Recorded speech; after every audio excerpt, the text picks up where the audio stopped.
নমস্কার বন্ধুরা, চলে এসেছি দেখো আজকে ডুমুর নিয়ে।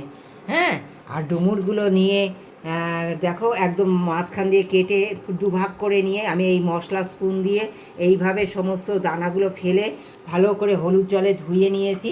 হ্যাঁ, হলুদ জল দিয়ে এইভাবে ধুয়ে নিয়েছি, চটকে চটকে দানাগুলো সব বের করে দিয়ে ধুয়ে নেওয়ার পর দেখো একটু জাস্ট ভাপিয়ে নেবো।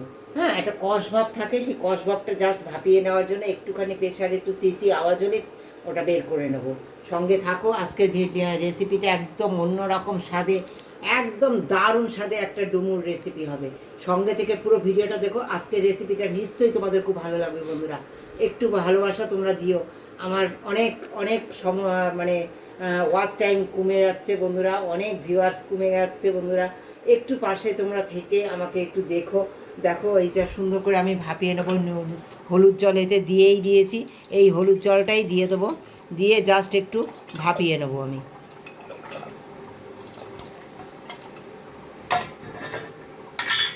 একটু সামান্য লবণ দেবো,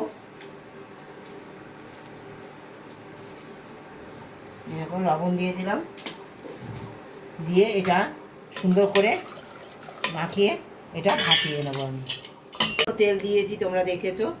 তোমরা তো ডুমুর অনেক রকমভাবে রান্না করো আর অনেক তেল মশলা দিয়ে, কিন্তু খুব কম তেল মশলায় কীভাবে রান্নাটা সুস্বাদু হবে তার জন্য তোমাদের সঙ্গে চলে এসেছি। দেখো সামান্য দেখো দিয়ে দেবো গোটা জিরে, দিয়ে দেবো দেখো একটা গোটা সাদা এলাচ, দুটো কটা গোলমরিচ আর একটু দারুচিনি, দিয়ে দেবো একটা গোটা শুকনো লঙ্কা আর তেজপাতা। একদম অন্যরকমভাবে হবে বন্ধুরা রান্নাটা। দেখো দিয়ে দেবো একটা আলু, এই যে আলু কেটে নিয়েছি, ডুমডুম করে এরকম আলু কেটে নিতে হবে, সুন্দর গন্ধ বেরিয়ে গেছে, দিয়ে দেবো আলুটা। এবার দেখো লবণটা এই সময় দিয়ে দেবো, আলুটা তাহলে তাড়াতাড়ি নরম হয়ে যাবে। রান্না কীভাবে তাড়াতাড়ি করতে হয়, জোয়া কিচেন মানে তোমরা জানো কম তেল মশলায় কীভাবে তাড়াতাড়ি রান্না করা যাবে, তার জন্য আমার এই চ্যানেলটা দেখবার জন্য সব সময় তোমরা আমার পাশে থেকে দেখো। আশা করি তোমাদের অনেক উপকৃত হবে এবং ভালোও লাগবে। দেখো খুব তাড়াতাড়ি আমি এটা করে আলুটায় লবণ দিলাম, তাড়াতাড়ি ভাজা হয়ে যাবে।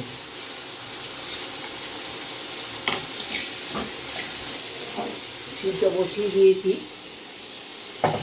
আর দেখো এই ভাজতে ভাজতে দেখো এই ভাজাটা আমি আলু ভেজে নিইনি, কিন্তু এই ফোড়নের সঙ্গে এই ভাজাটা হয়ে যাবে।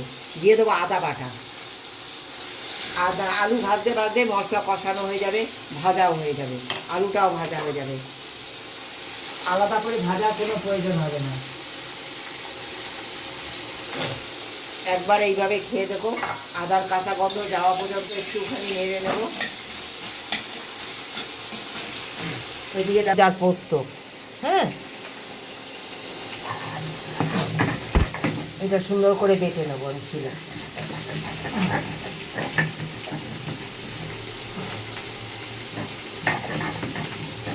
দিয়ে দেবো সামান্য ধনিয়ার গুঁড়ো, সামান্য জিরের গুঁড়ো আর একটু কাশ্মীরি লঙ্কা, সামান্য হলুদ, খুব বেশি হলুদ দেবো না এই রান্নায় আমি। তেলের পরিমাণ যেহেতু কম, তোমরা তেল মশলা ঝালটা তোমাদের ইচ্ছে মতো দিতে পারো, কোনো অসুবিধা নেই। সামান্য জল দিয়ে দেবো, যেহেতু শুকনো গুঁড়ো মশলা দিয়েছি যাতে পুড়ে না যায়, স্বাদটা তাতে নষ্ট হয়ে যাবে। এই সামান্য জল দিয়ে এটা আলু ভাজাও হয়ে যাবে, মশলা কষানোও হয়ে যাবে। এইভাবে ঢেকে ঢেকে মশলাটা সুন্দর কষিয়ে নেব। কেটে নিয়েছি মশলাটা, হ্যাঁ এটা দিয়ে দেবো সুন্দর।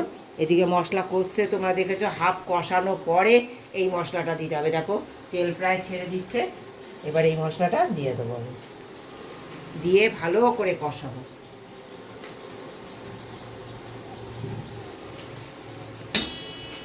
সুন্দর ঢেকে ঢেকে কষিয়ে নিচ্ছি, তোমরা দেখেছো।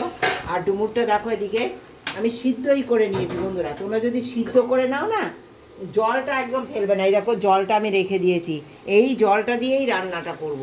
হ্যাঁ এই দেখো যে এই জলটা দিয়ে দিই, জলটা একদম ফেলবে না, তাহলে উপকারিতাটা পুরো নষ্ট হয়ে যাবে।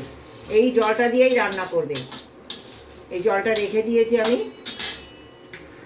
আর দেখো এইবার এই যে ডুমুরগুলোও দিয়ে দেবো, সুন্দর দিয়ে একসঙ্গে সুন্দর করে কষাবো। ডুমুরটা দেখো 80% সিদ্ধ হয়ে গেছে। হ্যাঁ ডুমুরটা দিয়ে কষাবো আর ওই জলটা দিয়ে দেবো। জলটা একদম ফেলবো না, তোমরা ফেলবে না বন্ধুরা, কারণ এর যে ডুমুরের যে উপকারিতাটা তাহলে নষ্ট হয়ে যাবে।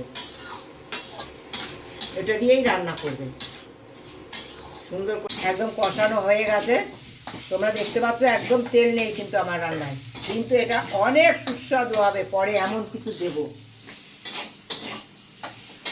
দেখো কষানো হয়ে গেছে। এবার যে জলটা আমি ডুমুর সেদ্ধ করার যে জলটা সেটা দিয়ে দেবো, একদম ফেলবো না, তাহলে উপকারিতাটা নষ্ট হয়ে যাবে। এইভাবে এটা 2 মিনিটের জন্য রান্না করে নেবো। যেহেতু আমার সব কিছু দেখো গলে গেছে, এই দেখো আলু গলে গেছে, ডুমুরও কষাতে কষাতে দেখো দেখাচ্ছি তোমাদের। তোমরা এটা 4 ভাগ করে নিতে পারো, দেখো সব গলে গেছে, সব কিছু সুন্দর গলে গেছে।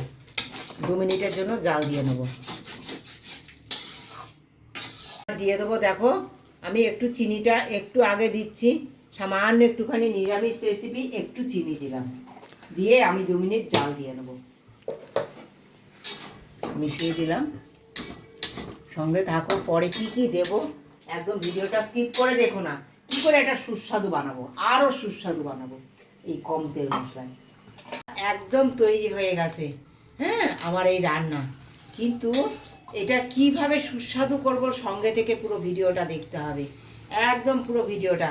হ্যাঁ এখন দেখো এই যে সামান্য মশলা দেখো মাখা মাখা হয়ে গেছে, এটা নামিয়ে নেব। নামিয়ে নেওয়ার পরে কি করব, সঙ্গে থেকে পুরো ভিডিওটা দেখো।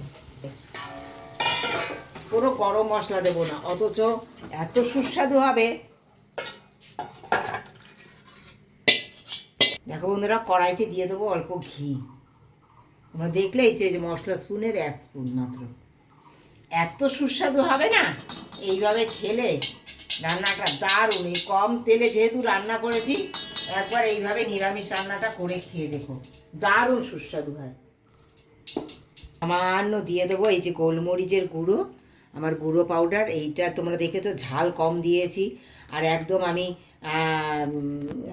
কাঁচা লঙ্কা দিইনি এই রান্নাটায়, এই সামান্য গোলমরিচের গুঁড়ো দিলাম। এত সুস্বাদু হবে না, এই যে গোলমরিচের গুঁড়োর একটা ঝাল, দারুণ টেস্ট হবে, দারুণ।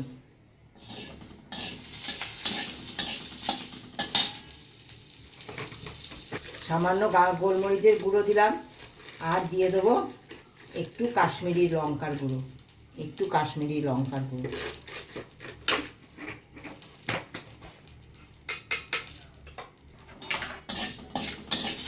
একদম গ্যাস অফ করে দিয়েছি বন্ধুরা।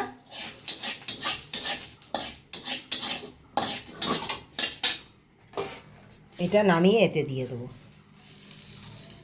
জাস্ট অসাধারণ লাগবে।